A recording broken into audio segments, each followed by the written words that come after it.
জেলা হাসপাতালে মা ক্যান্টিনের উদ্বোধন। শনিবার আসানসোল জেলা হাসপাতালে মা ক্যান্টিনের উদ্বোধন করা হয়।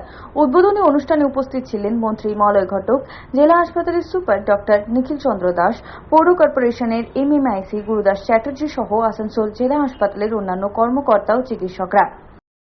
5 টাকায় যে ভাত এই যে আপনি দেখতে পাচ্ছেন এখানে ডিম, সবজি, ডাল সমেত, এটা কিন্তু আমাদের নেত্রী মমতা বন্দ্যোপাধ্যায় মা ক্যান্টিন খালি জেলা হাসপাতাল নয়, সারা পশ্চিমবঙ্গে এইটা আছে। আমাদের রাজ্যে বিনা পয়সায় রেশন দেওয়া হয়, তার সত্ত্বেও আমাদের নেত্রী, আমাদের মাননীয় মুখ্যমন্ত্রী কিন্তু একবেলা খাবারটাও তিনি এনশিওর করে দিয়েছেন আমাদের যারা আর্থিক দিক থেকে পিছিয়ে পড়া পরিবার তাদের জন্য।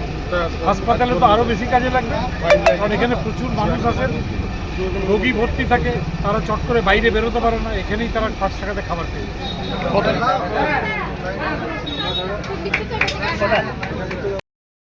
সঞ্জয় যাদব, 99 নিউজ বাংলা, আসানসোল।